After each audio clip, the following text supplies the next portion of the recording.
Bonjour, alors je vais traiter sur cette vidéo du jugement de Dieu, le jugement qu'on connaîtra tous et qui est pourtant mal connu, avec tellement de théologies différentes sur ce jugement-là. Un jugement qui peut passer d'une cruauté à un amour trop laxisme. Donc il est important pour moi de traiter de ces sujets-là, car c'est un sujet vraiment fort dans ma vie de prière, dans ma vie de chrétien, pour la bonne et simple raison que j'ai souvent eu peur et même été très en colère du jugement de Dieu. Et je sais que je suis pas le seul. Je sais que il y a notamment une vision très connue, c'est celle des protestants, que nul ne va au ciel sans passer par Jésus. Alors, moi, je vais répondre à ça que oui, c'est normal. C'est enfoncer une porte ouverte, car nul ne peut aller au Père sans passer par Jésus qui est le chemin, la vérité et la vie. Nous rencontrerons tous le Christ, quel que soit chaque homme vivant au moment de son jugement individuel. Il rencontrera le Seigneur. Après, les protestants ils vont dire que c'est la foi qui sauve, que c'est parce que nous avons la foi que nous sommes justifiés. Et donc, sachant que la foi est donnée de Dieu, d'ailleurs les protestants le croient aussi, c'est ce qu'ils appellent la prédestination, ça voudrait dire que Dieu va de son propre, de sa propre volonté dire, toi tu vis, toi tu vis, toi tu meurs, toi tu vis, toi tu vis, toi tu meurs. Pour moi, c'est abominable. On peut pas faire plus abominable que ça. Ça veut dire que ce Dieu d'amour qui est dans le ciel, celui qui nous apprend à nous aimer, à tolérer, à pardonner, on va arriver devant lui, il va dire, toi t'as pas cru en Dieu. Nous on va dire, mais c'est normal qu'on n'a pas cru en Dieu, tu m'as pas donné la foi. Et il dira, c'est parce que c'était la volonté. Et là, pouf, il te jette en enfer. Et puis là, c'est pas un enfer tranquille. Là, c'est un enfer, des flammes, des démons qui nous torturent avec. Je veux dire, c'est le problème de la lecture de surface de la Bible. Après, il y a la vision des chrétiens catholiques intégristes qui, eux, disent point de salut en dehors de l'église catholique. Bah oui, oui, encore une fois, on enfonce une porte ouverte. Car oui, l'église du ciel, c'est l'église universelle, l'église catholique. Et forcément, pour rentrer dans la vision béatifique, il faut rentrer dans cette église-là. Donc effectivement, point de salut en dehors de l'église catholique. Ouais. Encore une fois, moi, ça ne me dérange pas. Donc on passera par le Christ. Il est la porte, le chemin, la vérité et la vie, dans son église qu'il a lui-même instituée sur la personne de Pierre, qui est l'église céleste. Moi, je pense que déjà, là, c'est clair. Moi, ça me dérange pas. Mais dans des lectures beaucoup trop survolées, j'ai envie de dire, ça, on en fait quelque chose de condamnateur. Ça voudrait dire que Dieu est pire qu'Adolf Hitler. Pourquoi? Parce que ça voudrait dire qu'il voudrait condamner 90% de la population du monde à l'enfer. Pourquoi? C'est pas un enfer, voilà, c'est éternel. C'est quelque chose qui ne s'arrêtera jamais. C'est l'éternité où on va souffrir. Et c'est lui qui l'aura voulu. C'est lui qui a dit, toi tu vis, toi tu vis, toi tu meurs. Donc là, franchement, j'ai vraiment du mal. On ne peut pas être l'amour et la cruauté à la fois. Il y a un paradoxe dans cette vision-là. Et surtout que j'ai remarqué que les gens qui adhèrent à ce genre de vision-là se sentent comme des élus. Ils ont tendance même des fois à ne pas vouloir se mélanger avec les autres, comme quoi qu'il y a les gens des pêcheurs. Moi, je me rappelle, quand j'étais plus jeune, j'avais 13 ans, je traînais tout le temps avec un ami. Et à l'époque là, j'écoutais du métal, donc voilà, donc j'avais le look qu'elle avait avec les cheveux longs, je fais du skate, donc des baggy, et j'avais souvent des t-shirts de groupes musicaux, donc par exemple Slipknot ou des trucs comme ça. Et là, un jour, je vais voir chez mon ami, sa maman elle me dit non, non, il est pas là. Je retourne de quelques jours après, elle me répond la même chose. Là, je dis, oh, bizarre. Un jour, je rencontre cet ami-là dans la rue, je lui fais, je vais le voir, je lui fais, salut, t'étais où? Puis il m'a raconté que sa mère ne voulait plus qu'il traîne avec moi parce que j'étais sataniste, sans même me connaître. Alors qu'à l'époque, là, j'avais 14 ans, je sais même pas ce que ça voulait dire être satanique. Donc, je pense que il y a des très bons chrétiens, mais qui se sont fermés dans du sectarisme, dans du communautarisme, et se croient des élus. Alors moi, j'avais raconté ma vision à mon évêque, et je lui avais raconté que pour moi, la foi est donnée à l'homme, non pas parce qu'il est juste, mais parce qu'il est, tout simplement parce qu'il est le plus inutile, parce qu'il est le plus faible. Nous, ceux qui se croyons les sauvés, sont en réalité les plus faibles dans ce pèlerinage sur terre. Alors cette vision a plu à mon évêque, et en fait, je lui ai expliqué qu'en fait, les gens qui n'ont pas la foi, c'est soit parce qu'ils ont refusé le Christ, ou soit parce que Dieu a voulu les aveugler sur ce cheminement afin de briser leur cœur, parce qu'au moment de leur mort, on va tous, lorsqu'on sera tous sur notre lit de mort, nous, le chrétien, ça va nous paraître moins dur parce qu'on croit qu'il y a quelque chose après. Alors qu'une personne qui croit en rien, bah, cette sécheresse, cette pauvreté du cœur, ce qu'on appelle la nuit de l'esprit, va tellement le briser que lorsqu'il rencontrera le Christ, il ne pourra pas dire non. Après, on va me dire, pas de repentir après la mort. Mais il faut redéfinir ce que c'était que la mort. La mort est un moment, un moment, une action ou un passage. Moi, je dirais que le séjour des morts, l'Hadès, les enfers, comme Jésus est venu prêcher pendant les 3 jours de sa mort avant sa résurrection, et bien en fait, c'est ça, ce qu'on appelle le Sheol.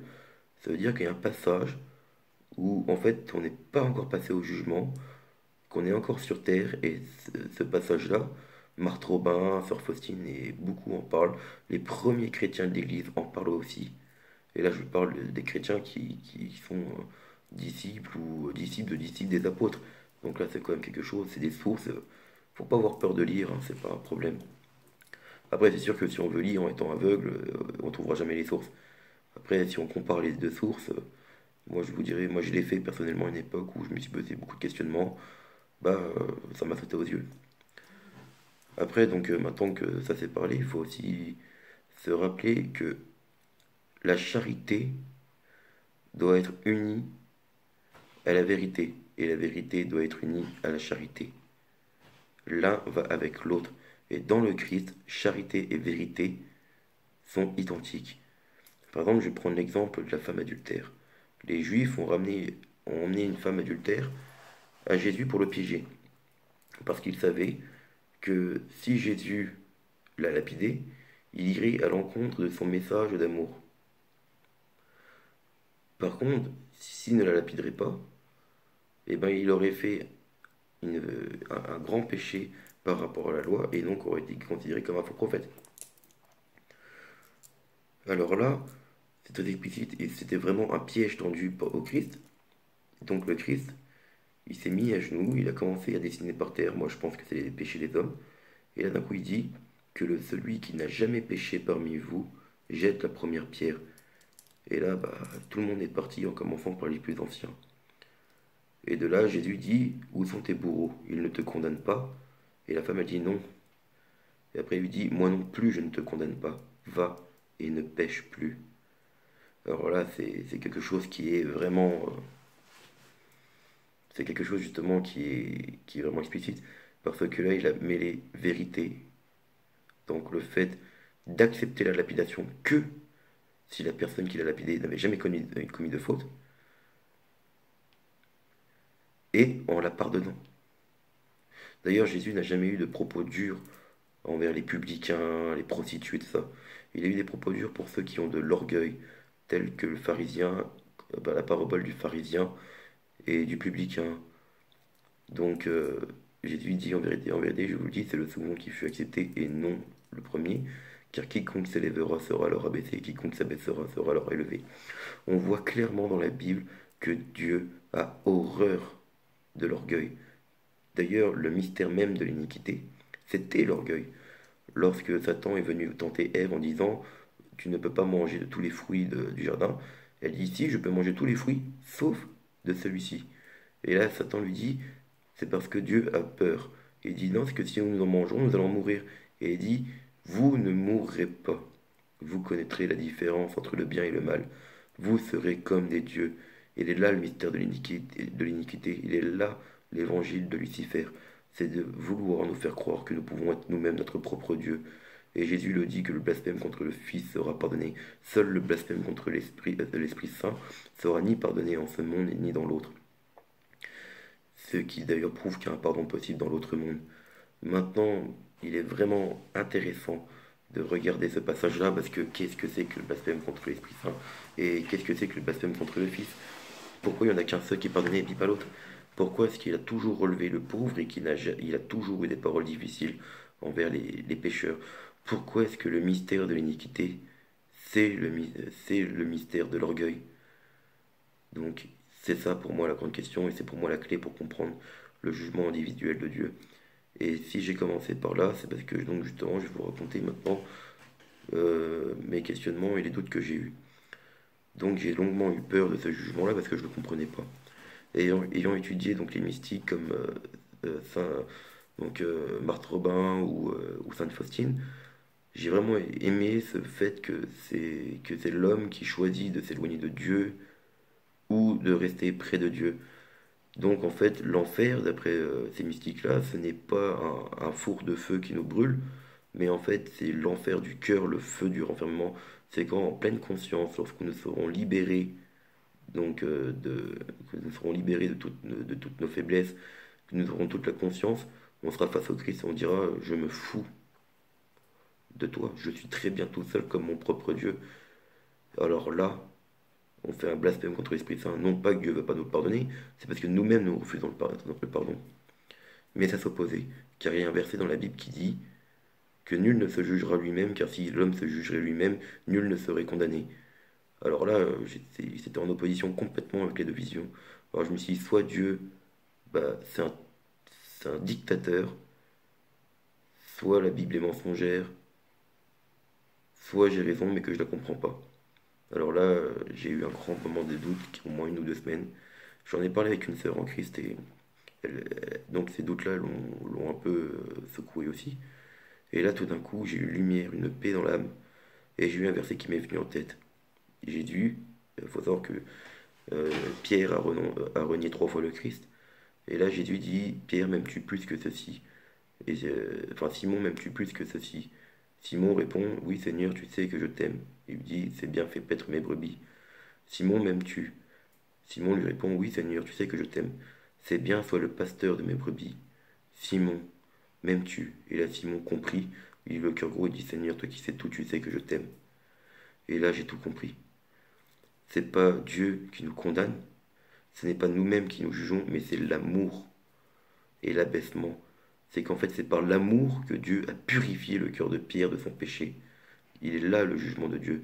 Nous avons explicitement dans la Bible 2 passages qui parlent du jugement de Dieu et très clairement. Ou alors d'autres passages comme par exemple il séparera donc les boucs des machins qu'on sera donc séparés par rapport à nos œuvres. Ou alors que quiconque que tout ce que nous faisons à l'un seul de ses petits, c'est à lui-même qu'on le fait. Il est très important en fait et pour moi c'était une paix dans l'esprit. J'ai compris qu'en fait le salut était donné à tout homme. D'ailleurs, l'Église catholique dit il faut retenir que Dieu proposera son salut à tout homme, d'une manière connue que de lui-même et que de lui seul. Donc le salut, le jugement de Dieu, n'est pas basé sur notre foi que c'est lui qui nous donne pour nous relever. D'ailleurs, comme il dit Saint Paul, il y a 3 vertus, ce qu'on appelle les vertus théologales. La charité, la foi, l'espérance, la charité.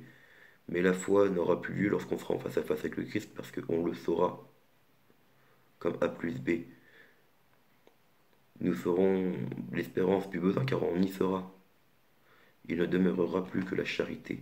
Et d'ailleurs, il le dit lui-même, la charité couvre beaucoup de péchés. D'après, j'avoue que cette vision-là ne va pas plaire à beaucoup de gens, mais moi je pense qu'il faut sortir du sectarisme. Parce qu'on a tendance à vouloir mettre tout le monde en enfer et tout ça, et se croire que nous sommes des élus, et ça fait plaisir à notre petit orgueil. Ça nous rassure, ça nous conforte de dire que nous sommes les sauvés et que les autres sont des mécréants. On va peut-être pas utiliser le mot mécréant, mais le mot mécréant a été utilisé pendant longtemps. Cette vision du Dieu de l'enfer qui brûle et tout ça, c'est une vision qui est erronée, c'est une vision qui était censée pour faire peur, pour évangéliser. Mais maintenant, on va nous dire, oui, mais si donc ce cas c'est l'amour qui juge, personne ne se condamnera, on ira tous au paradis. Et puis Jésus, il a dit que le chemin de la perdition était grand et que très peu arrivaient à aller dans le bon chemin. Bah oui, mais il faut savoir que pour un père, pour une personne qui aime deux personnes, ça peut vouloir dire beaucoup. Peut-être qu'ils sont là les paroles du Christ. Et peut-être que si ça se trouve, 5 personnes, c'est déjà énorme. C'est déjà tout un monde. Car nous sommes un univers. Nous sommes un être unique aux yeux de Dieu. Car Dieu nous aime. Le plus grand des commandements, c'est tu aimeras Dieu de tout ton cœur et tu aimeras ton prochain comme toi-même. Mais nous ne pouvons pas aimer Dieu de tout notre cœur car nous ne le connaissons pas réellement. Même si on a fait l'expérience de Dieu dans des renouveaux charismatiques, nous ne le connaissons pas tant que ça. On va être amené à le connaître et à l'aimer. Et Dieu se cache à nous-mêmes pour nous faire connaître le désespoir. Tout est vain, tout passe, tout casse. Lorsqu'on sera sur notre lit de mort, ces petits moments qui nous restera de souffrance, de se dire que notre vie a été vaine, que tout est vain, que lorsque nous rencontrerons le Christ, nous serons sauvés par sa propre lumière. Et voilà, pour moi, le jugement d'ailleurs, on voit très bien avec le EMI, enfin les NDE, que c'est souvent ce que les gens ils éprouvent, cette entité de lumière qui vient les réconforter, où ils se voient face à leurs propres péchés. Bah, pour moi, cette entité de lumière, c'est le Christ. Donc le salut, le jugement de Dieu n'est pas quelque chose de condamnateur. Et à la fois, il est beaucoup plus dur parce que lorsqu'on va se retrouver face au Christ, c'est pas le Christ qui va nous prendre par la peau des fesses et nous jeter en enfer. C'est qui va nous faire voir notre péché par son regard d'amour. Ce regard qui va nous brûler parce qu'on va avoir la pleine conscience sur le mal qu'on a fait. Et ça va être beaucoup plus douloureux. Car moi, je me rappelle quand j'étais plus jeune, je préférais me prendre un coup de pied aux fesses par mon père qui me fasse la morale. Ça me faisait plus mal d'avoir la morale que de me prendre un coup. Alors là, réellement, je pense qu'il y a quelque chose à comprendre. C'est que notre cœur va être face à sa propre orgueil, va être face à ses propres salissures. Notre cœur, on va voir la noirceur, les ténèbres qui sont cachées en nous-mêmes. Et le Christ nous pardonnera à la hauteur que nous voulons être pardonnés. On sera mesuré à la hauteur que nous avons mesurée. Donc n'ayez pas peur du jugement dernier, mais plutôt aimez-le, mais aimez votre prochain. Évangélisez, comme disait Saint Paul, malheur à moi si je n'évangélise pas. Mais évangéliser, qu'est-ce que ça veut dire? L'évangile, c'est une bonne nouvelle. Et cette bonne nouvelle, c'est quoi? C'est que la rançon a été remboursée par le rançonneur lui-même. Jésus, le Verbe s'est incarné, nous a élevés à son rang, a payé notre dette. De son sang, il nous a sauvés. Il nous a sauvés. Il n'est pas mort pour une multitude, il est mort pour la multitude. Tous rencontreront le Christ au passage de la mort. Alors dans ce cas, soyez bénis et merci.